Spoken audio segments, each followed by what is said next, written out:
Alors, on va voir justement là quelques réalisations emblématiques de Woodéum.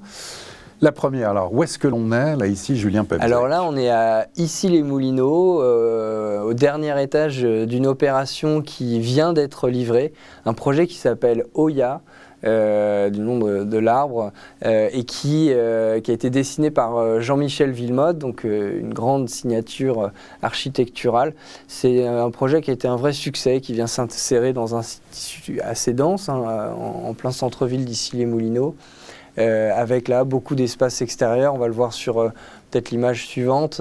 On a travaillé là à rendre accessibles les toits. Combien de logements là, juste pour avoir Il y a une quarantaine de logements sur cette opération. C'est un bâtiment qui est labellisé bâtiment bas carbone niveau excellent, donc c'est vraiment le plus haut niveau aujourd'hui de réduction d'empreinte carbone. Et puis voilà, je disais, on s'est amusé aussi là sur ce projet à rendre accessibles les toits. Ça donne des vues formidables et ça plaît beaucoup parce qu'un des enseignements aussi du Covid, c'est on ne fait plus de logements aujourd'hui sans surface extérieure et sans espace vert. Donc là, on en a.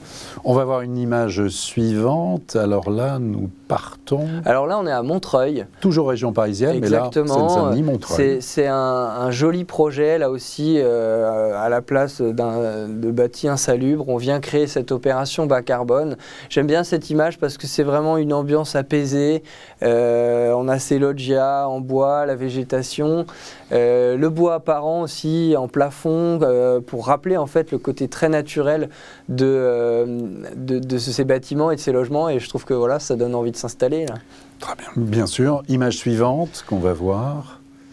Alors là, on est direction Lyon. Exactement. Alors, cette fameuse tour. Ouais. Alors, on avait réussi en 2015 la prouesse de faire la première tour de France en structure bois à Bordeaux. Un projet qui s'appelle Hyperion, avec Jean-Paul Viguet comme architecte.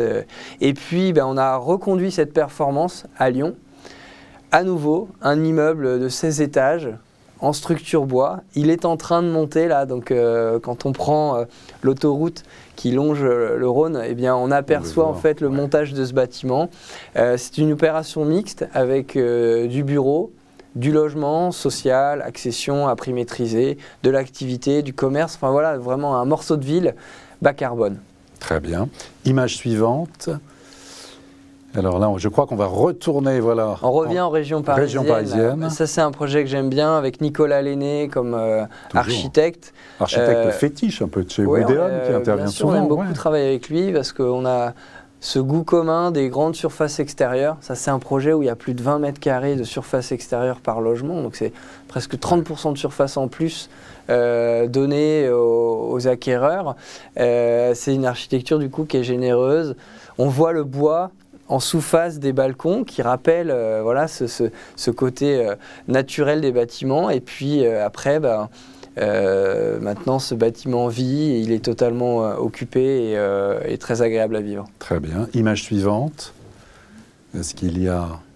Voilà, Rueil-Malmaison. Oui, alors Rueil, là on est encore dans une plus grande échelle. À Rueil-Malmaison, c'est 185 logements, donc on est sur la grande échelle, on est sur l'écoquartier de l'Arsenal. Là aussi une opération mixte avec du logement social, du logement locatif intermédiaire, du logement pour des particuliers également, beaucoup d'espaces verts, et puis cette maison sur le toit qui a une vue à 360 sur la région parisienne assez bluffante. Et donc là, l'opération livraison. Livraison en ce moment. C'est à nouveau Jean-Michel Premiers habitants, donc surtout habitants résidents, des investisseurs, quelle a été la part sur ce type d'opération? Beaucoup d'habitants.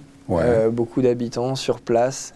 C'est un bâtiment qui est très lumineux. Quand on est dans les logements, il y a voilà, ça transperce la lumière. Et puis les gens verront en hiver un grand confort aussi, avec très peu de chauffage à payer, parce que c'est des bâtiments qui sont bien isolés.